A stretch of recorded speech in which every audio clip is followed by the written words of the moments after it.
நேற்று மாலை பாமக உயர்மட்ட குழு கூட்டம் கூட்டி இதில் பாஜகவுடன் கூட்டணி அமைக்கலாம் என்று முடிவு செய்யப்பட்டது. இதனைத் தொடர்ந்து பாமக நிறுவன தலைவர் அன்புமணி ராமதாஸ் மற்றும் ராமதாஸை பாஜக நிர்வாகிகள் இந்த காலை சந்திக்க வந்தனர். அது மட்டுமல்லாது சேலத்திலிருந்து தனி ஹெலிகாப்டர் மூலமாக எல் முருகன், மத்திய அமைச்சர் எல் முருகன் மற்றும் பாஜக மாநில அண்ணாமலை புதுச்சேரியிலிருந்து கார் மூலமாக தைலாபுரம் தற்சமயம் பாமக நிறுவனர் ராமதாஸ் மற்றும் பாமக தலைவர் அன்புமணி ராமதாஸுடன் பேச்சுவார்த்தை நடைபெற்று வருகிறது. இந்த பேச்சுவார்த்தை கிட்டத்தட்ட ஒரு அரை மணி நேரமாக ஒரு தைலாபுரம் தோட்டத்தில் உள்ள பாமக நிறுவன தலைவர் வீட்டில் இந்த பேச்சுவார்த்தை நடைபெற்று வருகிறது.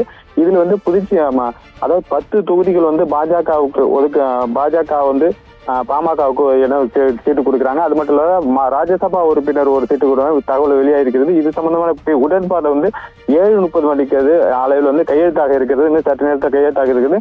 அதனைத் தொடர்ந்து வெளியில் செய்தியாளர்களை சந்தித்து அன்புமணி ராமதாஸ் மற்றும் பாமக தலைவர் அண்ணாமலை மற்றும் பாஜக தலைவர் அண்ணாமலையுடன் செய்தியாளர்கள் சந்திக்கிறாங்க. அதனைத் தொடர்ந்து சேலத்தில் நடைபெறும் கூட்டத்தில் கலந்து கொள்வதற்காக ராமதாஸ் மற்றும் அன்புமணி ராமதாஸ் மற்றும் அண்ணாமலை எல் முருகன் தனி அதாவது புதுச்சேரிக்கு சென்று அங்கிருந்து ஹெலிகாப்டர் மூலமாக சேலத்துக்கு செல்வதாக தகவல் வெளியாகி இருக்குது. இன்னும் சற்று நேரத்தில் இந்த கையெழுத்து உடன்பாடுக்கு கையெழுத்தாவது ஏற்பட இருக்கிறது. அது மட்டும் இல்லாத இந்த 10 தொகுதிக்கு எந்தெந்த தொகுதிக்கு பாமகவுக்கு ஒதுக்கப்படும் அது சம்பந்தமாக பேச்சுவார்த்தை நடந்து பெற்று வருகிறது.